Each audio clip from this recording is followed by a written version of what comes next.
आज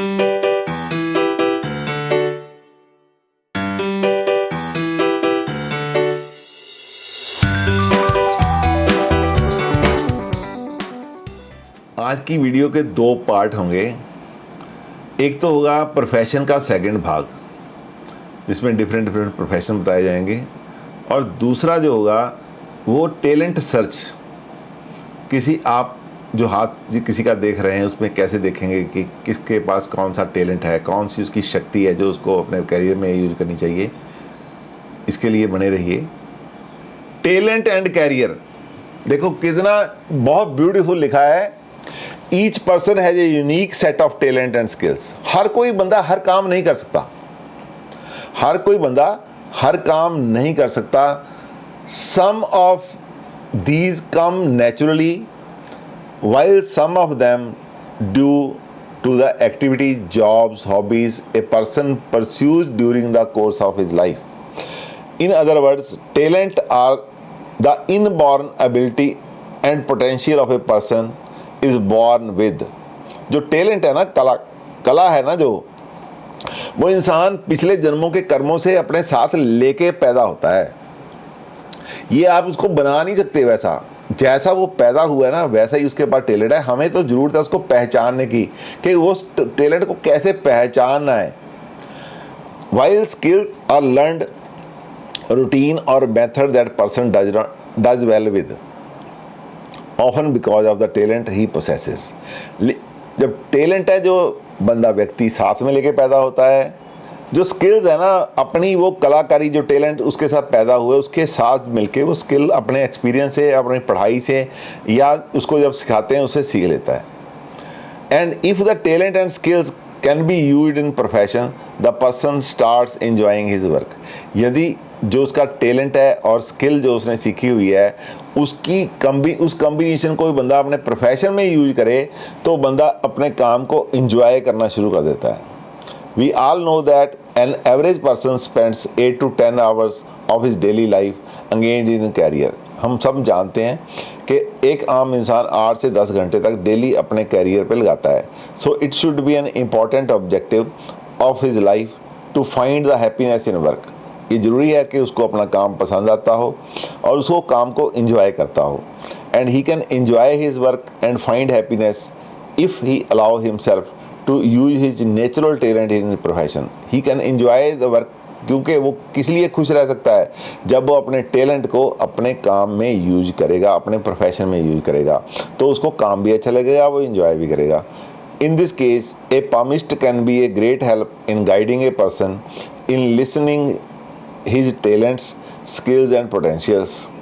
तो ऐसे में palmist बहुत काम कर सकता है उस इंसान के लिए कि उसके टैलेंट को जज कर सकता है, उसको बता सकता है, उसको कह सकता है कि आप में ये टैलेंट है, इसको अपने प्रोफेशन में इस तरह यूज करो। He can be guiding force, a palmist can be guiding force for a person for the help in his profession.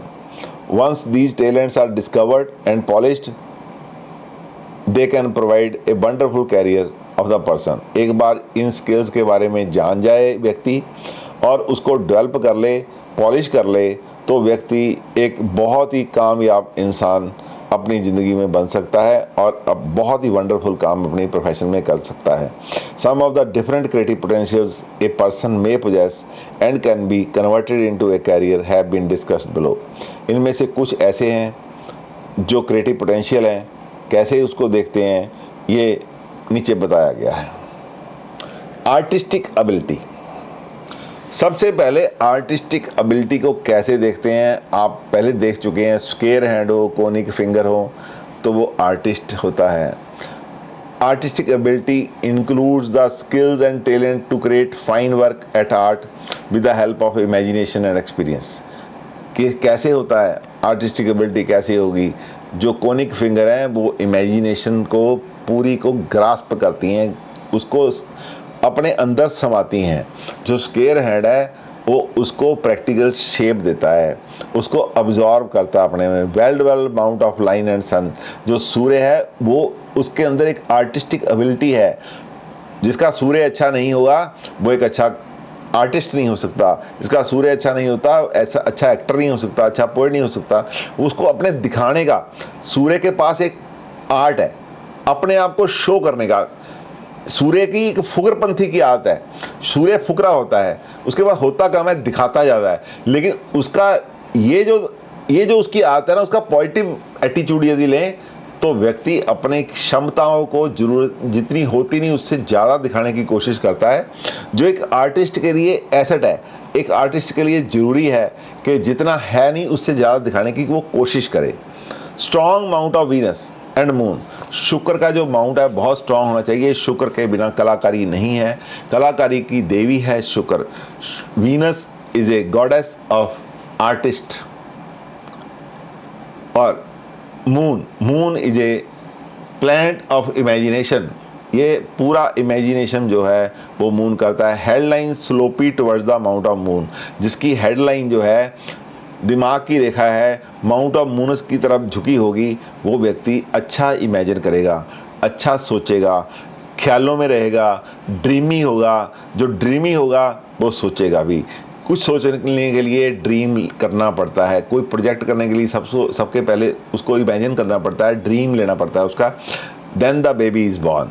The headlines long finger of sun, सूर्य की उंगली अच्छी, बड़ी, तंदुरुस्त, सीधी होनी चाहिए, with standing line on the first phalange of the sun finger. उसके ऊपर सूर्य की उंगली के ऊपर एक वर्टिकल फिगर होना चाहिए फर्स्ट फ्लैंज के ऊपर, तो वो व्यक्ति की कलाकारी जो है निखर के सामने आती है। तो ऐसे देखते हैं, जैसे ये लाइन है, ये व्यक्ति की कलाकारी निखर के सामने आती है। कैसे आती है? ये देखो सूर्य की उंगली, ये सूर्य की उंगली है, ये वर्टिकल लाइन है, ये ऐसी वर्टिकल लाइन है। कम से कम एक तो होनी चाहिए, 2-3 हो तो और भी अच्छी है। जितने कलाकार व्यक्ति होंगे उनके फर्स्ट फ्लैंज पे वर्टिकल लाइन होगी। कोई अच्छा कलाकार है, कोई अच्छा फोटोग्राफर है, कोई अच्छा आर्टिस्ट है, उसके ये सूर्य की उंगली जितनी इसमें वर्टिकल लाइन 1 या 2 ज़्यादा होंगी वो अच्छा कलाकार होगा। उसको अपना काम करने का उतना ही ज़्यादा मज़ा भी आएगा, इंजॉय भी करेगा काम को। उसके नीचे सूर्य का माउंट भी अच्छा होना चाहिए, कोनिकल फिंगर होनी चाहिए, ये देखो सारी कोनिकल फिंगर होनी चाहिए। शुक्र का माउंट बहुत ही अच्छा और उभरा हुआ, बहुत ज़्यादा उभरा नहीं, नॉर्मल उभरा हुआ, विदाउट एनी लाइन्स। ऐसी ड्रीमी लाइन्स नहीं होनी चाहिए, एंग्जाइटी देती हैं। और चंद्रमा की ये जो रेखा है देखो माउंट ऑफ ल्यूना पे जा रही है, ये माउंट ऑफ ल्यूना है, यहाँ पे जाके ख़त्म हो रही है, इमेजिनेटिव बनाती है इंसान को, ठीक है। और ये सारी बातें होती हैं एक आर्टिस्ट एबिलिटी के लिए। और उसके बाद आती है राइटिंग एबिलिटी। अब राइटिंग एबिलिटी क्या है? जो आर्टिस्टिक एबिलिटी थी वो सोचने तक सीमित थी, अब राइटिंग जो सोचा है उसको लिखना है। It means a very good combination, a very good relation between the head and the hand. दिमाग का हाथ के साथ बहुत ही अद्भुत तालमेल जो है बंदे की राइटिंग एबिलिटी को बढ़ाता है। Writing ability includes effective writing skills where a person puts his thoughts into words in the meaningful form. जैसा सोचता है वैसा ही अपने वर्ड्स उसके पास अच्छे होने चाहिए, जिनको वो नीचे उसी जो सोच को उतारने के लिए उसके पास एप्रोप्रिएट वर्ड होनी चाहिए, वोकैबुलरी होनी चाहिए जिसका वो यूज करे। Person can have comprehensive, fluent and creative writing skill with the following combination। जो अच्छा लिख सकता है, अच्छा क्रिएटिव लिख सकता है, अच्छा जिसके पास शब्दकोश है, शब्द भंडार है, उसके लिए ये नीचे दी गई चीज़ें हैं। तो आपको पता होना चाहिए क्या है। Well developed second phalange of the Mercury finger, बुध की जो रेखा है उसके सेकंड फ्लैंज जो है उभरा हुआ होना चाहिए, ऊपर के पोर से ज़्यादा लंबा होना चाहिए, तभी वो कम से कम बराबर का तो होना ही चाहिए, तभी वो अपनी क्रिएटिविटी को लिख सकता है। Strong mount of Venus and moon, Venus और मून स्ट्रॉन्ग होने चाहिए। Spatulate hand conic fingers, spatulate hand मेहनती हाथ होता है, उसने लिखना है, काम करना है, आलस नहीं लेना। रात को 2 बजे दिमाग में कुछ ख्याल आ गया, उसने आलस नहीं करना, रात को उठ जाना है, वहीं पे बैठ के लिखना शुरू कर देना है। तो ये स्पेचुलेट हैंड होगा वही मेहनत कर सकता है। Headline running straight towards the mount of moon, headline पूरी जो है माउंट ऑफ मून की तरफ जाना चाहिए, क्योंकि इमेजिनेशन तो वही है। Headline running straight toward the amount of Mars giving ननिफिकेशन ऑफ राइटिंग, यदि मंगल की तरफ जाएगी तो फिक्शन उसके दिमाग में नहीं आएगी। जो फिक्शन होती है, फिक्शन एक स्टोरी होती है, तो मंगल की तरफ जाएगी तो फिक्शन दिमाग में नहीं आएगी, स्टोरी नहीं दिमाग में आएगी। Well mount of Uranus gives logical and scientific writing, well-developed mount of Neptune giving emotional writing, well-developed mount of Venus giving rhythm in the writing। ये देखो, जो नेपच्यून है वो इमोशनल प्लैनेट है, जो यूरेनस है, हर्शल भी बोलते हैं यूरेनस को, साइंटिफिक है, और जो वीनस है ये रोमांटिक है। ये राइटिंग के लिए बहुत ही ज़रूरी है, लॉजिक भी चाहिए, इमोशंस भी चाहिए और रिदम भी चाहिए। तो जब इसको देखते हैं तो ये इस तरह से सामने आता है। ये देखो, ये कोनिकल उंगली दिखाई गई है नंबर 3, माउंट ऑफ वीनस दिखाया है नंबर 2, और ये जो माउंट दिखाया है यहाँ पे शुक्र का, और उसके साथ साथ ये हेडलाइन दिखाई है मरकरी माउंट पे जाती है। ये mount of lunar is very good, mount of head जो लाइन ऑफ हेड जो है माउंट ऑफ ल्यूना की तरफ जा रही है, दिस दे हैव शोन। और उसके बाद आती है एक्टिंग एबिलिटी। देखिए कम्युनिकेशन कितनी तरह की है, बंदे के टैलेंट कैसे हैं, एक्टिंग की एबिलिटी। देखिए एक्टिंग की एबिलिटी, जब तक आप सीने आर्टिस्ट नहीं बन सकते, जब तक राहु आपके साथ नहीं है। बड़ी सिंपल सी बात है, Rahu is known for the सीने आर्टिस्ट, ठीक है। एक्टिंग एबिलिटी, स्टेज आर्टिस्ट है आप हो सकते हैं, और उसमें चंद्रमा की इमेजिनेशन भी बहुत ज़रूरी है। आपको किसी करैक्टर को जीना होता है, इसलिए करैक्टर की क्या है, इमेजिनेशन। कोनिकल फिंगर चाहिए, स्पैचुलेट हैंड चाहिए, मेहनत बहुत है, 10-10 बार रिपीट करना पड़ता है, एक काम को कितनी बार सोचना पड़ता है। कोनिकल फिंगर के साथ साथ स्पैचुलेट हैंड का होना ज़रूरी है। लॉन्ग एंड फॉग्ड हेडलाइन, यहाँ पे देखो, जो फॉग्ड हेडलाइन होती है ना जी, वो उसमें बहुत शक्ति होती है, वो मल्टीपल टैलेंट होते हैं उसके पास, मल्टीपल टैलेंट, एक से ज़्यादा तरह की एजुकेशन होती है। जरूरी नहीं कि एकेडमिक एजुकेशन हो, एक से ज़्यादा चीज़ें को जानता है। और आर्टिस्ट तो पता नहीं इसको क्या करना पड़ता है, आर्टिस्ट तो कभी विलियन का रोल करना पड़ता है, कभी हीरो का रोल करना पड़ता है, कभी किसी का भी कैसा भी करैक्टर उसको जीना पड़ता है। Sun line starting from the fate line, सूर्य की रेखा फेट लाइन से शुरू होती है, तो वो आर्टिस्ट जो है वो ज़िंदगी में कामयाब होता है, पैसे कमाता है, धन कमाता है, शोहरत भी कमाता है। सूर्य शोहरत है, फेट लाइन पैसा है, यदि दोनों स्ट्रॉन्ग होगी तो शोहरत के साथ पैसा हो गया। Well developed mount of mercury, mercury का माउंट अच्छा होगा तो कम्युनिकेशन अच्छी होगी, जो रिप्रोड्यूस करेगा अच्छा होगा, मून इमेजिनेशन अच्छी देगा, शुक्र सॉफ्टनेस देगा, उसके आपको पता भी नहीं चलेगा उसने क्या कर दिया। शुक्र जो ऐसा आर्टिस्ट है, शुक्र पता नहीं चलने देता कि वो डुप्लीकेट कर रहा है। और सन जो है नेम फेम का मालिक है। नॉटेड फिंगर, नॉटेड फिंगर का मतलब यहाँ पे क्या है, जो आ रहा है उसके ऊपर सोच रहा है, दिमाग लड़ा रहा है, फिर वो काम कर रहा है, क्योंकि knotted fingers, knots are filters, knots are filters, जो उसके पास आ रहा है उसके ऊपर वो दिमाग ला रहा है। Well formed percussion of the palm, जो चंद्रमा की तरफ से आपकी हथेली का जो साइड है वो पूरी तरह से सॉलिड होना चाहिए, गद्देदार होना चाहिए, तो ये उसका टैलेंट यहाँ से निकल के आएगा, जो एक्टिंग का टैलेंट है। तो ये है वो सारी चीज़ें जो आपको बताई हैं। Now you can well verse, बिल्कुल अच्छी तरह से सोच सकते हैं। Amount of Luna, amount of Venus, ये अमाउंट ऑफ वीनस है, अमाउंट ऑफ ल्यूना मरकरी है, ये सन का है, ये रिंगर, ये जो सन लाइन है देखो फेट लाइन से निकल रही है, फेट लाइन कितने मून लाइन से निकल रही है, कितनी स्टीक है, और हेड लाइन फॉग्ड है। इसका मतलब मल्टीपल टैलेंट है, मल्टीपल टैलेंट। आप अपनी उंगलियों में अपने हाथ की लकीरों में देखो, यदि आपकी हेड लाइन 2 मुही है तो इसका मतलब आपको एक से ज़्यादा तरह की आपके पास एजुकेशन है, या एक से ज़्यादा तरह का आपके पास टैलेंट है। तो ये है आगे जाके म्यूजिकल एबिलिटी। अब एक म्यूजिशियन क्या होना चाहिए, म्यूजिशियन कैसा होता है। Musical ability includes a talent in which a person may be successful as a player of musical instrument, he may be having a singing ability, fond of melodious music, ये उसकी abilities हैं।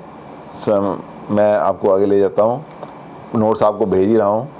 उसके बाद dancing ability. Dancing का मतलब क्या आता है? Performing art.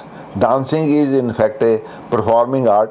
उसके लाइफ में ये well formed line of embracing and mount of Venus, long finger with conical tips, well developed lower phalange of the thumb. Lower phalange of thumb क्यों?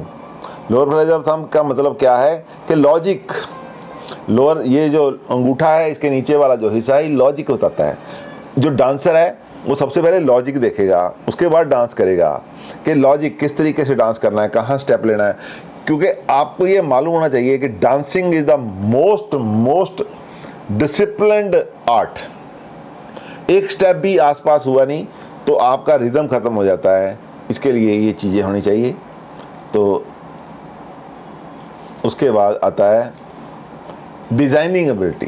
ये तो बहुत ही ज़्यादा बड़ी एबिलिटी है, इसके थोड़ा समय लगाऊंगा इसके ऊपर, क्योंकि जितने भी काम हैं, चाहे आप कंप्यूटर इंजीनियर हैं, चाहे मैकेनिकल इंजीनियर हैं, चाहे ऑटो इंजीनियर हैं, चाहे आर्किटेक्ट हैं, चाहे इंटीरियर डेकोरेटर हैं, तो आपको डिज़ाइनिंग एबिलिटी के लिए बहुत कुछ चाहिए जो आपको देखना होगा। Designing ability includes the creation of A plan for the construction of the job. This ability can be displayed in many fields like computer, fashion, etc. Combination indicate designing skills including spatulate hand with conical fingers, airy hand, well-developed sun and mercury finger, smooth texture of the palm, well-developed mount of moon, Venus and Mercury. Headline goes to the mount of moon, fate line starting from the mount of moon, strong mount of line of sun. तो इसके बाद ये आपको आ गया, आप तो आप सब समझते हैं, इसलिए मैं इसके ऊपर ज़्यादा समय नहीं लगा रहा। तो ये this is end of the show. तो आई होप कि you would have enjoyed this. आशा करता हूँ आपका ये जो वीडियो था आज का आपको पसंद आया होगा। यदि अच्छा लगा तो सब्सक्राइब कीजिए, शेयर कीजिए। Thank you very much.